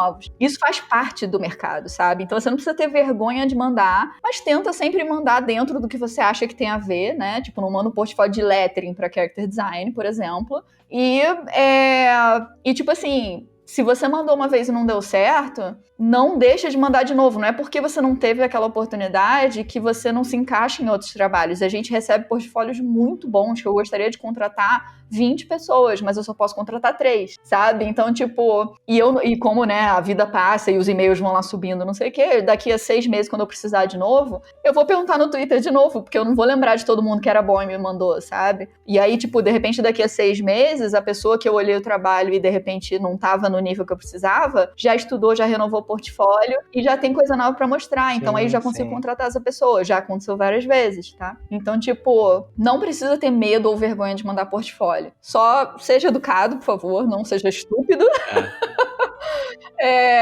não seja, enfim, não faça piadinhas machistas, que já aconteceu, sabe? Tipo, não, isso é se queimar, sabe? É tipo, ser a pessoa errada, sabe? Tipo, se queimar. Mas mandar portfólio nunca vai, não tem nada a ver. A não ser que você seja aquela pessoa que manda toda vez. Eu tô tentando pensar aqui como é que uma pessoa podia se queimar dessa forma, assim, se você abre uma vaga no Twitter pra certa coisa e toda vez o cara manda o mesmo portfólio que não tem nada a ver.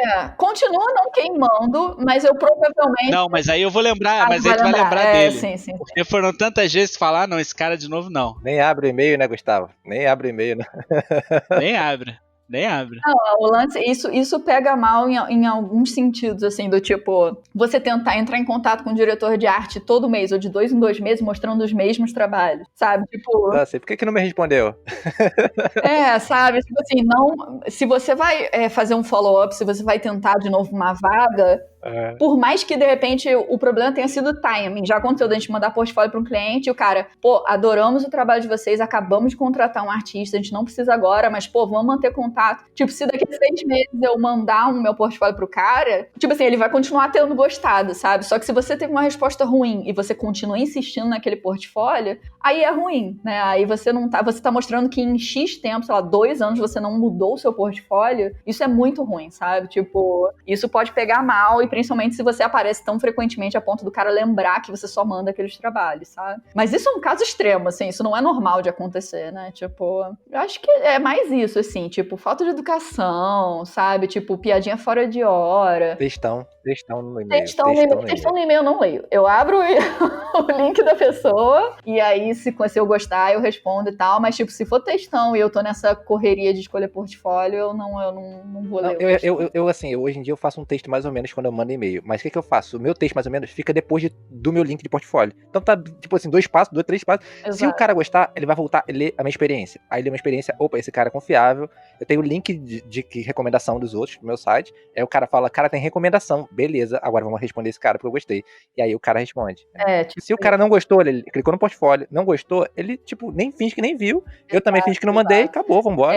Eu tenho um padrãozinho, assim, que eu sempre, quando vou contratar uma empresa nova, eu tenho, tipo, o meu e-mail é como se fosse uma cover letter resumida, assim, né? E cover letter em inglês é bem comum das empresas pedirem, que é tipo uma carta de apresentação sua, que não é o seu currículo, por exemplo, ou portfólio, né? Então eu escrevo assim, sei lá, eu escrevo uns 4 parágrafos, né, mais curtos, né, do tipo, oi, eu sou a Amanda, eu trabalho no meu home office Mad Book Creations, eu trabalho com jogos desde 2011, blá blá. Aí o segundo parágrafo é do tipo, já trabalhei com clientes como tralala, tralala, tralala. E já trabalhei em projetos de renome como tá. Aí o terceiro parágrafo é, tipo, gosto muito do trabalho que vocês fazem no jogo tal, adoraria a oportunidade de trabalhar com vocês. Aqui meu link do meu e-mail, portfólio, não sei o que, atenciosamente, Amanda. Tipo, o que você tá fazendo em 4 parágrafos? Dizendo quem você é, por que você é relevante para eles, por que a empresa seria boa, por que seria bom para essa empresa te contratar, e todos os seus contatos, sabe? Tipo, você precisa de, sei lá, menos de 10 linhas pra fazer isso. Você não precisa escrever um textão, sabe? E aí, no momento que você também separa em parágrafo, você faz quebra de texto pra não ficar uma massa de texto. Mas, assim, você não... Se você tiver que convencer o cara pelo seu texto e não pelo seu portfólio, já tá ruim, sabe? Então, tipo, é só um complemento. Sim. Então, assim, começa, a prioridade é o seu portfólio, e aí depois quem é você e tal, não sei o quê, e aí você seja educado na hora de se apresentar, mas não precisa muito mais que isso, não precisa contar a sua trajetória de vida e, sabe, tipo, a não ser que a pessoa pergunte, enfim, mas... Pelo amor de Deus, não me manda o arquivo zipado pra eu dizipar no meu computador, abrir numa pasta e ver. Pra baixar. Não manda PDF, gente, pra eu baixar, por favor. Não manda PDF, por favor, manda um link, ArtStation, Carbon-Made, Behance, qualquer coisa. Carbon-Made é lindo, eu uso Carbon-Made é lindo. Carbon-Made é uma coisa mais limpa, mais clean do que o ArtStation, né? Pra quem quer botar poucas peças e ser mais direto ao ponto e tal. Não tem comentário, não tem like, não tem nada, é só o portfólio. Tem nada. Então, isso ajuda, assim. Mas, no geral, isso é um processo muito comum da nossa área. E tem muita gente que tem vergonha e medo de mandar portfólio. Gente, não tenho. Tenho mesmo, assim, é normal, sabe? Não, manda portfólio aí aqui. Manda o portfólio no comentário do YouTube desse podcast. Se você tá escutando aqui até agora, ó, manda o portfólio aqui. Isso aí. A gente vai lá, olha seu trabalho, mostra seu trabalho onde você puder. Manda aqui nos comentários aqui do YouTube. Exato. Tipo, o importante é o seu trabalho ser visto, né? Não adianta você ser bom e ninguém saber que você existe, sabe? Basicamente.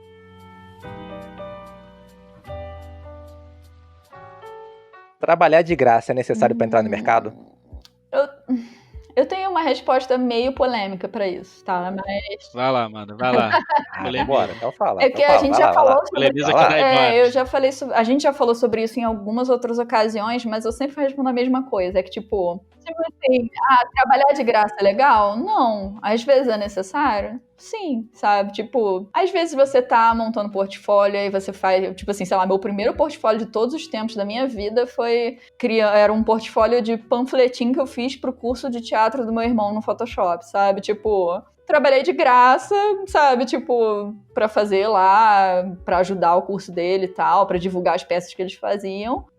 Virou um portfólio no final das contas, era uma experiência de trabalho, sabe? Tipo, já cansei de fazer, assim. E, tipo, tem trabalhos que você também, tipo, sei lá, já fiz trabalho de fazer santinho pra igreja que eu frequentava, sabe? Tipo assim, acontece, sabe? Tipo assim, eu acho que o que você tem que se perguntar é se esse cliente pode pagar você e não tá pagando de sacanagem, sabe? Se é uma coisa de má fé, sabe? Do tipo, faz uma coisa pro nosso jogo AAA aí, multimilionário, que a gente te dá divulgação em troca. Isso, obviamente, não, sabe? Mas tem alguns casos que você, quando está começando, não tem portfólio, você não tem experiência de trabalho, você não tem...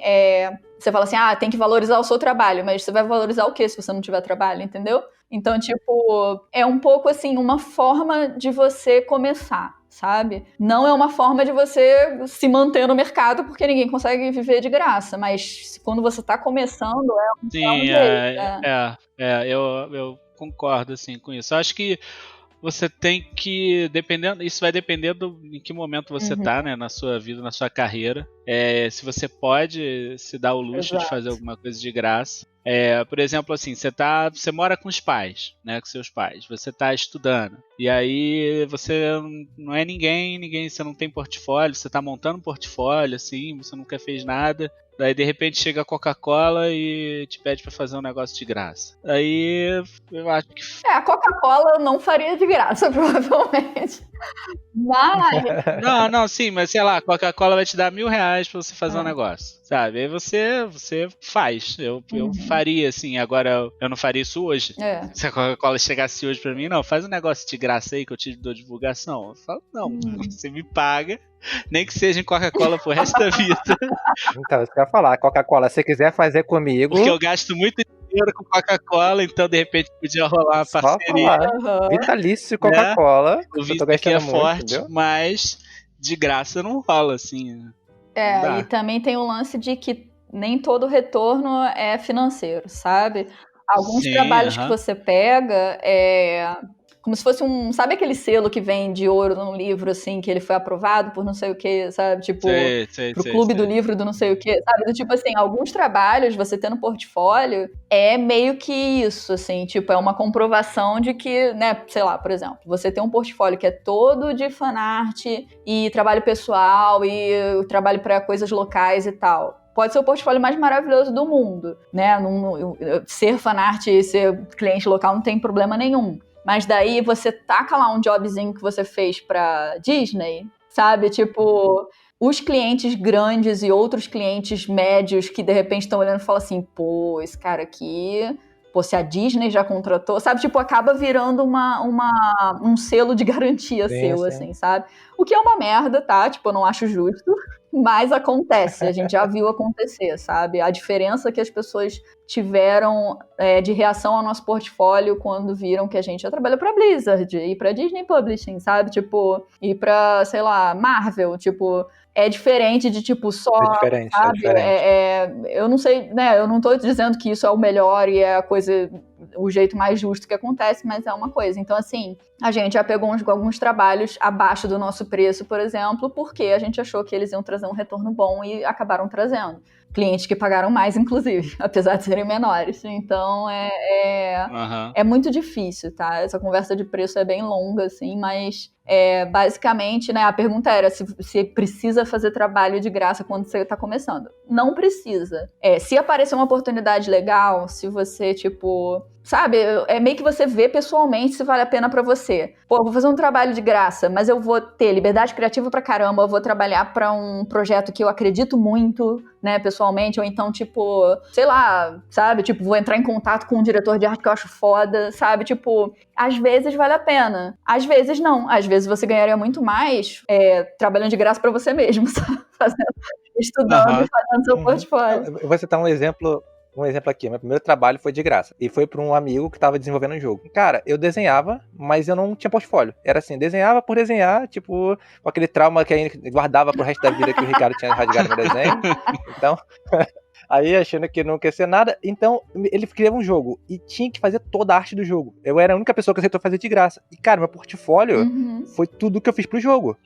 Cara, me ajudou muito, porque eu precisei aprender a desenhar, focar, cumprir prazo e desenvolver concept, ilustração de cenário e de personagem de frente, de costa, funcionalidade de arma, de item, prop. Então, assim, isso me ajudou muito e me ajudou a estudar. E ali, cara, eu deslanchei, eu fui embora, entendeu? Eu mostrei pra outra pessoa, comecei a pesquisar como é que mandava portfólio, e ali foi embora. Então, tipo assim, ele não lançou o jogo, não serviu pra nada pra ele, mas pra mim, tipo, serviu pra mim virar ilustrador e concept artist. Então, o projeto eu acreditava, achava maneiríssimo. Até hoje eu, tipo, pô, por que não lançou esse jogo, entendeu? Era pra gente estar milionário. Cara, depende do que você quer, entendeu? Às vezes você tem um amigo que quer lançar um jogo. Hoje em dia é muito fácil lançar um jogo. Ou tem um amigo que tá fazendo um quadrinho e você quer lançar um quadrinho. Então vai lá, cara, começa a fazer, entendeu? Vai ser de graça. Ninguém vai te pagar pra fazer o quadrinho. Não vai ser a Marvel, DC. Ninguém vai comprar pra fazer direitos de filme. É isso aí, entendeu? Também acho. Então, se não tá fazendo nada, parece negócio, vai fazer. Melhor do que não fazer nada. Eu acho também. É o que o Gustavo falou, assim, só você vai saber o momento que você tá, a condição que você tem de fazer isso, né? A verdade, como eu falei, assim, tem gente que trabalha na má fé mesmo, tá? Então, tipo, assim, uma das coisas que você pode ver de cara é, tipo assim, você é o único nessa cadeia aí de produção que não vai receber? Porque às vezes é assim, às vezes uns agentes de publicidade assim, jobzão aqui muito foda pra, sei lá, Shell, dando um exemplo que não existe, tá? Mas enfim, pra Shell aqui vai ser um projeto que vai, aparecer no Brasil inteiro, outdoor, não sei o quê, mas, o cliente não tem verba pra arte. Mas, tipo assim, vai ser foda, você vai ser divulgado. Aí você para pra pensar assim, vai ter verba pra pagar esse diretor de arte? Pra pagar a agência que tá fazendo essa campanha? Pra imprimir os boards que vão ser estampados no Brasil inteiro e a mídia toda que isso vai gerar? Tipo, por que eu sou a única que não tô recebendo, sabe? Então, se a resposta fosse sim, se todo mundo fosse pagando em você manda esse job pro Divasca. Exato. Exato. O link do Divasca vai estar lá no post, com o nome do meu episódio, como eu sempre coloco lá, bonitinho, vai estar lá o Divasca, vocês vão entender quem é o Divasca, quem não conhece o Divasca. Mas é isso, assim, e é difícil no início você saber distinguir o que é o cliente que tá fazendo de má fé e o cara que realmente... Mas com o tempo você vai pegando, assim, você vai se estapeando na vida. As bandeiras vermelhas. E aí você vai aprendendo as bandeirinhas vermelhas. Gente, a gente tá chegando no final do nosso podcast aqui. Tem uma pergunta aqui ainda que sobrou no nosso bloco. Onde os artistas iniciantes devem postar os seus trabalhos para conseguir seus primeiros jobs? Tem lugar específico onde iniciante ganha mais atenção? Sites tipo freelancer ou posta no Instagram mesmo? Como é que eles podem fazer? Hoje em dia, rede social tá muito difícil, né? A gente também já conversou sobre isso em alguns outros podcasts, assim. Com esses algoritmos e tal, para quem tá começando agora é muito mais difícil, assim, sem dúvida. Quando a gente fez esse esquema de 2015, 2016, investir em rede social, a gente conseguiu um retorno bom muito rápido, porque as coisas eram diferentes. O Instagram ainda funcionava. Então, assim... Mas a verdade é que eu vou sempre defender, assim, posta em todos os lugares. Sabe? Se você for procurar Madbug ou, né, na época lá em Town Studios e tal, você vai achar a gente no Instagram, no Behance, no Facebook, no Tumblr, no Twitter, sabe? Tipo, por via das dúvidas, você nunca sabe de onde vai vir, assim. Teve uma vez que foi muito engraçado que a gente anunciou que ia abrir commission, né, encomenda para pessoa física. A gente anunciou 3 slots, assim, né, 3 vagas. As 3 fecharam pelo DeviantArt. Tipo assim, que eu falei, gente, como assim, sabe? Bizarro. Eu fiquei chocado, eu nem sabia que a gente tinha DeviantArt. Eu falei, Amanda, mas como? Ela falou, não, eu posto as coisas lá. Eu falei, sério? A gente termina uma ilustração, eu escrevo um textinho, copio e colo em todas as redes sociais, assim, tipo, sempre tudo em dia. Mas é por causa disso, você nunca sabe, né? Tipo, o Júlio viralizou, o Júlio César, né, o MZ09, viralizou no Reddit, sabe? Tipo, na época e tal. Então, assim... Sim, sim. Ah, e Reddit a gente tá usando agora também, porque agora a gente é jovem e usa o Reddit. Só o TikTok que não... Se bem a gente tá no TikTok, mas eu não entendo, o TikTok. A gente ainda não conseguiu entender como funciona. A gente não conseguiu, gente. Vamos fazer um curso do Unhide aí pra TikTokers para artistas. TikTokers. Porra, porque realmente, assim, mas é onde as pessoas estão. Na verdade, você, como ilustrador comercial, você tem que estar onde seu cliente está. Se o seu cliente é público geral, do tipo, né, fazer commission ou vender o seu trabalho autoral, quadrinho, essas coisas, você tem que estar no TikTok, você tem que estar no Twitter, você tem que estar em todos os lugares. Se você trabalha mais para cliente, os clientes estão em coisas mais focadas profissionais, tipo ArtStation, Behance e tal.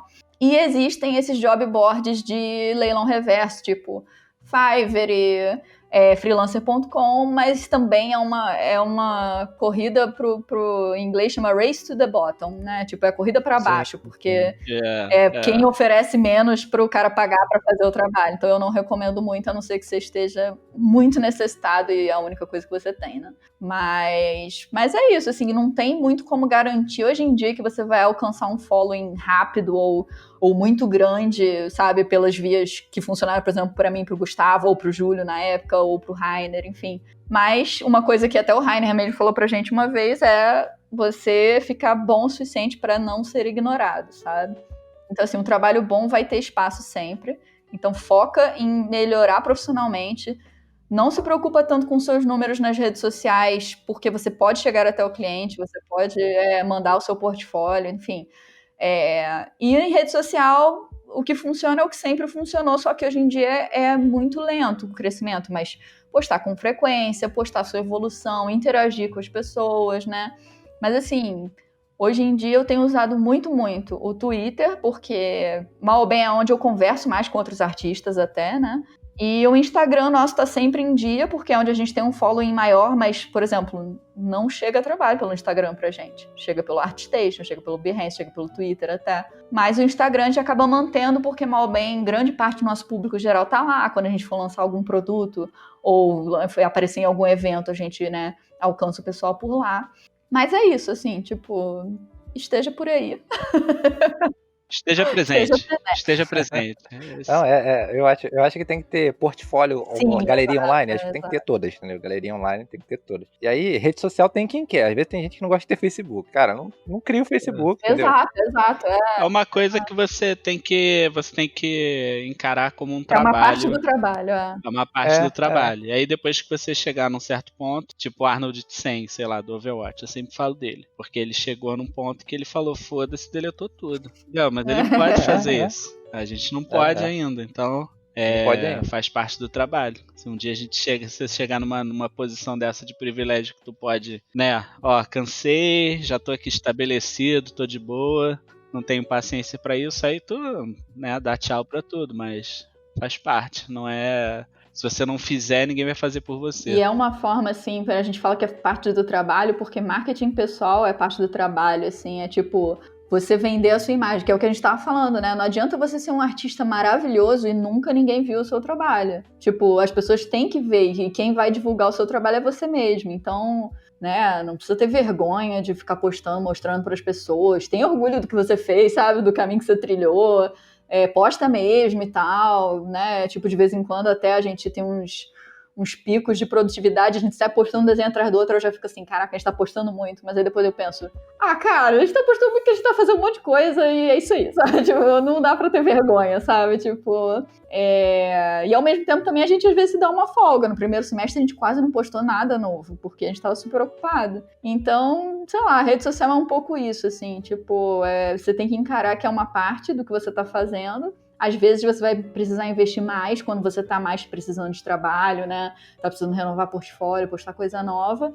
E tem hora que você vai estar ocupado e não tem que ter obrigação, não se sentir obrigado a postar, sabe? Tipo, que também é uma coisa que o pessoal tem às vezes, né? Então, acho que é isso, assim. É mais uma questão de ser visto pelas pessoas certas, assim, né? O seu público. Uma coisa que eu recomendo também, tá rolando agora, aproveitar que eu vou fazer um jabá aqui na rádio. Nunca faço jabá na rádio, olha só. Tem que fazer, gente. Milton vai me demitir, ó. Tá rolando um contest na rádio do Multiverso, tá dando cadeira DT3 Esportes, ó. Por favor, se alguém quiser patrocinar aqui DT3 Esportes, precisa de uma cadeira gamer. Tá patrocinando o contest agora da rádio, são 2 cadeiras e um monitor, um gabinete gamer. Nossa. E quem quiser participar, pessoal, você pode participar, eu não posso. Quem quiser participar, cara, eu vejo que cada vez mais os contests, concursos que a galera da rádio faz, a Station faz, seja seu site faz, participa de contests, vai fazendo o trabalho, melhorando, porque isso ajuda muito, entendeu? E a galera vai vendo. Tem gente que eu conheço, um amigo meu, que tá contratado por empresa porque o cara viu ele melhorando toda vez no contest, desde o início do ano da rádio, e aí o cara agora começou. Então, com certeza. Esses contests, hashtags e tal, são coisas que ajudam na visibilidade mesmo. É bom entrar nesses bondes de vez em quando, assim, né? É bem legal, porque às vezes você tá até... Acontece isso comigo, assim, com certa frequência. Às vezes tu tá meio travado. Tipo assim, eu quero desenhar, mas eu não sei o que, sabe? Aí aparece um contest desse, que já tem a ideia mastigadinha pra você, sabe? É só fazer. Aí tu fala, quer saber, eu vou fazer isso aqui. E aí é maneiro, sabe? Você não tem que pensar, é só meio que produzir. Eu acho legal, assim, todos eu participar desses contests, se você tiver com tempo de bobeira. É um bom investimento mesmo. E pra fazer peça pra portfólio também, justamente, assim. Sim. Eu sou assim, eu sempre que eu participo de contest, eu falo, vou participar de contest tal, posto o IP, aí alguém vê e me manda trabalho, eu paro de participar de contest. Que mais? Isso é bom também, isso é um bom motivo pra parar o contest. É sempre assim, eu boto fogo em todo mundo, cara, vamos fazer, eu junto umas 2, 3 pessoas, aí eu começo e posto o IP, e aí eu não posso, porque alguém viu meu trabalho, eu tenho que... Aí a pessoa, desisto, nunca participa. Mas isso é excelente, isso é um excelente sinal, né? Se eu tô sem trabalho, eu fico procurando contest. Tática, é uma boa sempre tática. Sempre assim. Às vezes você tem que renovar portfólio e não sabe o que fazer, é uma boa. Tô cheio de IP de contest aqui, ó.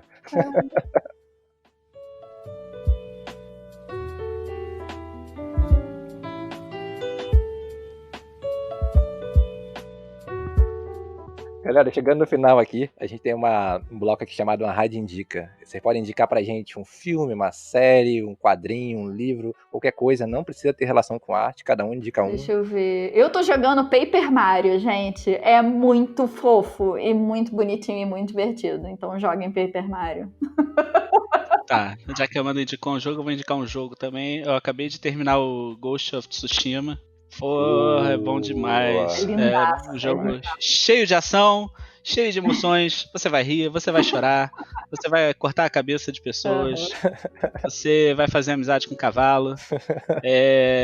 Nossa, é muito foda. É muito foda. Cinematografia, história. Acho que eu nunca vi um dele. E é lindo de morrer. Os cenários são lindos. Boas referências aí pros concept art. E às vezes você para só. Sim, pô, tu. Volta e meia no jogo, tu para assim, fica só olhando assim as plantinhas voando. Pô, nossa, muito foda. O Gustavo toda hora me chamava assim, olha a armadura que eu peguei agora. E os designs são muito absurdos. A armadura, caraca, tu dá zoom com a cordinha no cinto ali, caraca, nossa, é muito bem feito.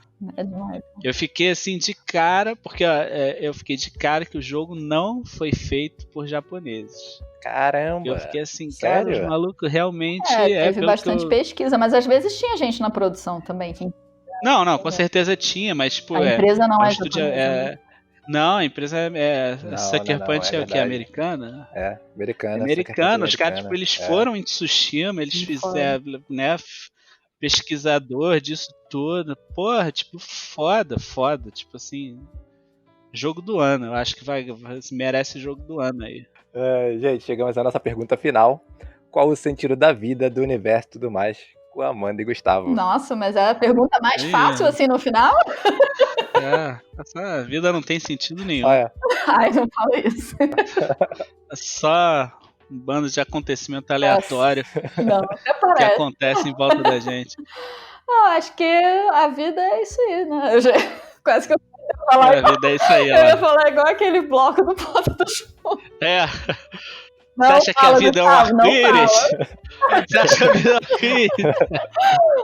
Não, acho que a vida sei lá, você conseguir realização profissional, mas também ter uma vida, qualidade de vida, uma vida tranquila, Isso. Né, curtir tudo, curtir as suas conquistas, curtir a família. Tem que ganhar dinheiro pra comprar Coca-Cola. Mas acho que é isso. A gente outro dia... Viajar, conhecer outros lugares, outras culturas. Outro dia teve um menino que postou, eu não lembro quem foi agora, depois eu vou até olhar. Um artista brasileiro postou assim no Twitter, né? Como é que vocês artistas se imaginam na velhice, assim, né? E aí o thread foi tão, sabe, felizinho, assim, e, tipo, todo mundo, eu quero morar numa casinha do interior, e, tipo, né, cozinhar bolo pros meus netos, e, tipo, sabe, cuidar dos bichinhos resgatados. Eu fiquei, tipo, gente, é isso. É isso que eu quero pra mim também. Então é meio que trabalhar pra isso aí. Pra ser um velhinho feliz. Eu quero desenhar até os 90, igual o Miyazaki, no escroto, com todos os funcionários que eu tiver. Tô zoando. Eu quero a ideia. Na verdade, eu quero me aposentar com uns 40. Meu Deus, lá vem. Tá lá na praia tomando um açaí. Tudo que eu quero é só passar o trauma do Ricardo pra frente e ter os meus alunos. Aí. Falar, você não tem seu direito. Passar o trauma adiante, né? Isso aí. Continuar a escola, só isso que eu quero. Muito bom, gente. Muito obrigado por participar aqui. Foi maravilhoso nosso reencontro. Obrigada pelo convite. É muito bom botar a fofoca em dia. Gente, eu espero que tenham gostado. Eu gostei bastante do Ricardo e da Amanda aqui. Do Ricardo? Ricardo da Amanda, olha só, do Ricardo da Amanda. Ricardo tá em espírito. Eu acho que agora você tem que fazer tem que rolar um podcast com o Ricardo. Você tem que chamar ele. Rolar um podcast com o Ricardo. Ricardo tá convidado a participar do podcast. Pra ele contar as histórias dele, tem muita história. Tá intimado a contar a sua versão. Ricardo tem muita história, acho que é o professor que mais sofreu aí na carreira da profissão. Gustavo, olha, o Ricardo tinha que escrever um livro sobre as histórias dele de dar aula, porque são geniais demais. Não só minhas, né? A turma toda era triste, né? Ricardo foi boi de piranha pra gente. Ó. O negócio lá era triste. Eu reconheço a força que ele teve. Guerreiro, obrigado. Não ter desistido a qualquer momento, né? O que eu tô fazendo aqui? Só perdendo meu tempo. Se bem que ele falava isso, né? Mas ele nunca desistia. Ele falava isso, isso que é pior, gente. Teve dia que ele falou que tava desistindo de tudo. Ele sumia e a gente achou que ele tava só no banheiro que tinha ninguém. Caraca, esse cara passou o pão que já amassou com vocês, realmente. Eu só peguei depois na festa, entendeu? Então eu não peguei a pior parte. A Amanda era queridinha porque ela fazia tudo certinho. Porque eu não fazia as cagadas que vocês faziam. Não, mas as histórias são muito boas. Eu voto em fazer um podcast com o Ricardo. Tá convidada, tá intimada. É muito engraçado, vale a pena. Mas muito bom. Gente, muito obrigado. Espero que a galera tenha gostado. Sim, com certeza. Esse foi mais um Radcast. Tchau. Valeu, gente. Obrigado. Valeu, beijo.